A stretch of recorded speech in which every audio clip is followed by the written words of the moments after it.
Hello everyone and welcome back to my Beyond the Gates 24 official YouTube channel. I hope you guys are having a wonderful day. Before we start, please hit the subscribe button and give this video a thumbs up. Kat accuses Eva of doing exactly what she was doing, and when she denies it, Kat decides to call Nicole in to settle the matter. Eva stands her ground, especially when Kat implies that Eva is glad Laura got into an accident, but Kat isn't satisfied. She ultimately tracks down Nicole getting cozy with Ted in the sanitarium hallway, completely ignorant that a golden-wigged Leslie is watching them from a distance while also watching their homage videotape on her phone. A true two-screener, that Leslie. She presumably binges a ton of television when she's not busy running innocent girls off the road. Nicole doesn't just tell Kat to stand down, she calls her a putrefied brat, demanding that she drop her issues with Eva. It's kind of satisfying watching Kat get put in her place for being so rude, indeed if we know she's actually right. What an odd, confusing sensation this is. On her way out of the office, Eva bumps into Ted, who thanks her for being a benefit to Nicole. He can tell commodity is bothering her but she's too flustered to speak. I suppose I know what's bothering you, he says, allowing she's just bullied by the Dupree name.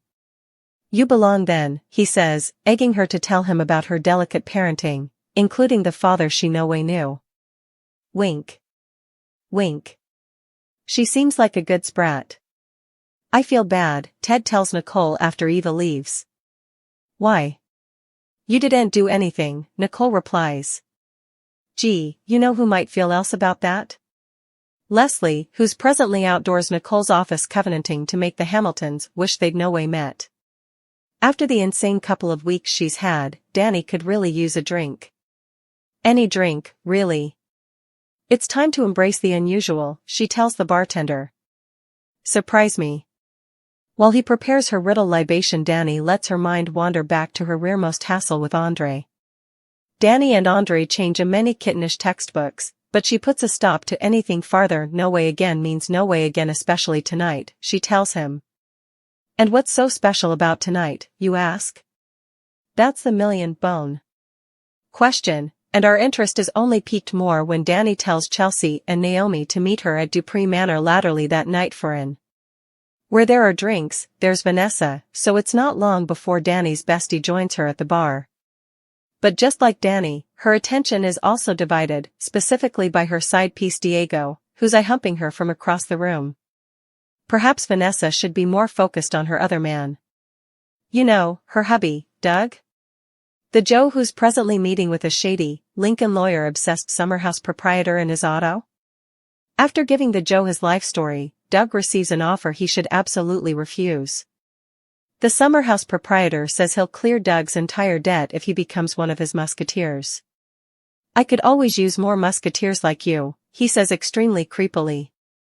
That creepiness is verified when he latterly tells Doug's friend, I want Doug McBride in my debt.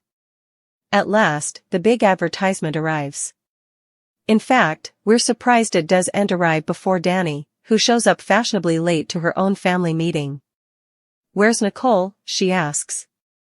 I do'n't suppose I can do this doubly. But the present Duprees do'n't let her stall any farther. My marriage is dead, and I'm eventually ready to bury it, she says. It's really, eventually, absolutely over. Not getting the response she was hoping for, she asks, where's the applause? Isn't this what you all wanted? Again, the family's silence is blaring. They easily do'n't believe that she's really over the Bill and Haley drama, and can you condemn them for distrusting her?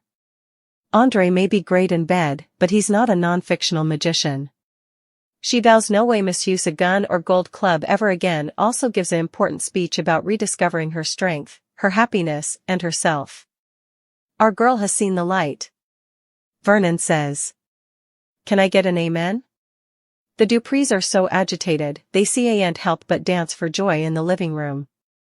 Unfortunately, the fests do'n't last long. Jacob shows up with bad news, he's there to place Dani under arrested for tried murder. We also see Bill Hotting. His palm at the bar, as if anyone differently would have been behind this. So, what's keeping Nicole and Ted so long? No big deal, just a woman hanging to jump off the roof of the sanitarium. And it's not just any woman Nicole discovers over there, it's Leslie.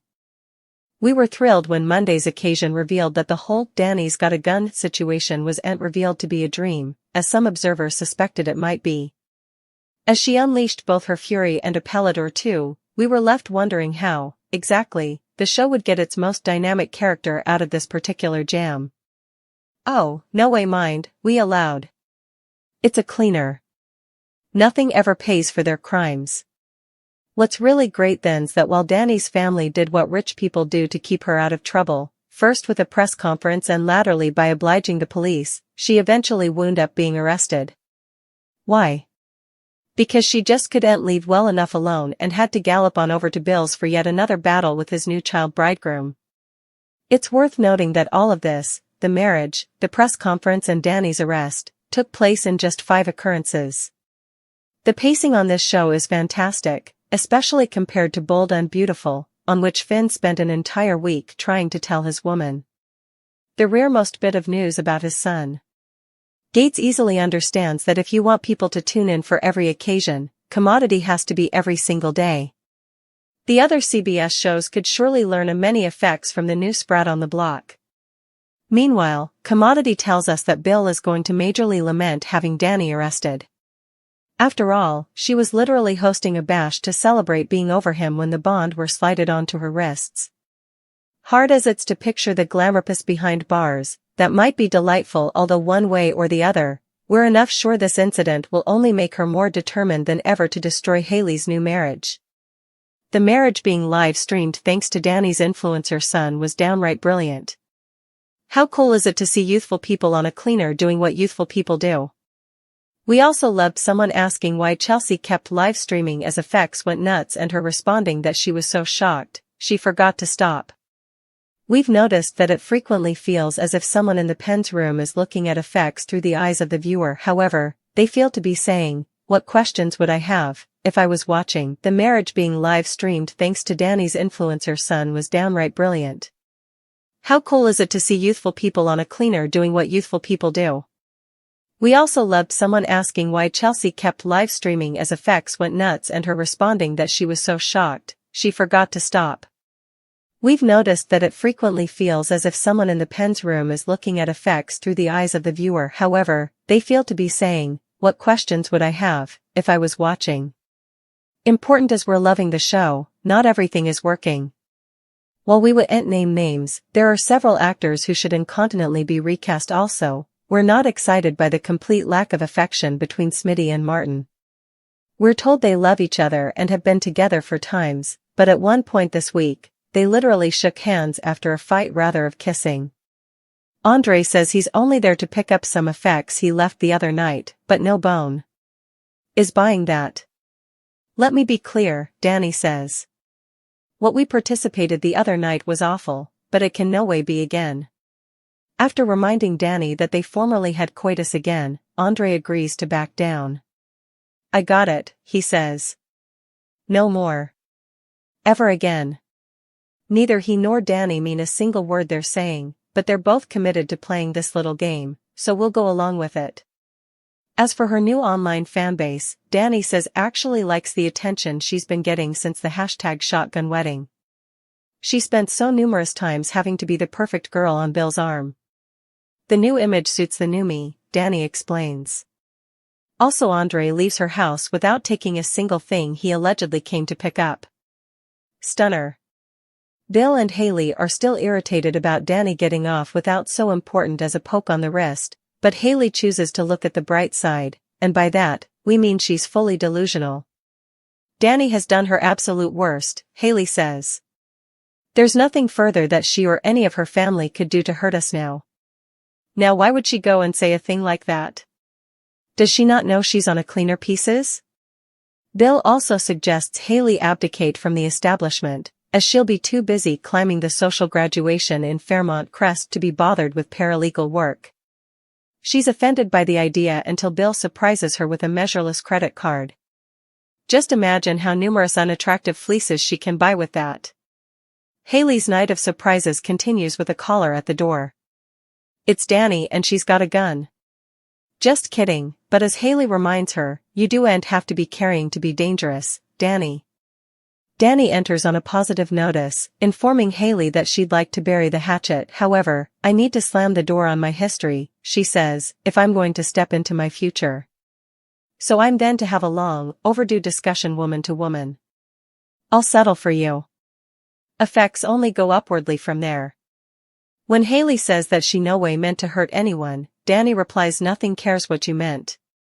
What matters is what you did. What did you did to me? Bad. But what you did to my son, Naomi, there's no measure for the depth of that treason. Dani also offers Haley a warning about Bill. The fairy tale no way tells you how Prince Charming can come a real son of a wine once that ring is on your cutlet. She also presents the closest thing she can to a peace immolation. I'll keep my distance, and I suggest you do the same.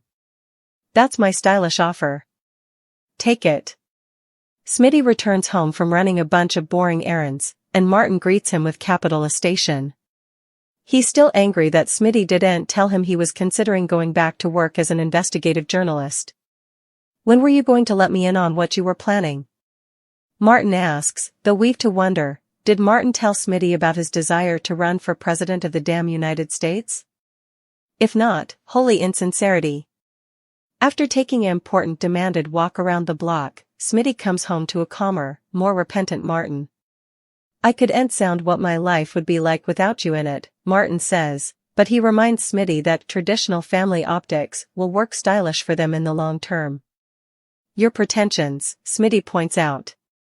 Everything Martin wants Smitty to do is for the good of his political career. Being a stay-at-home hubby isn't enough for Smitty presently, and we do'n't condemn him. You'll stick to the part you promised, and you'll let this job idea go, Martin says. Am I understood? Yikes. Forget what we said about Martin being calmer.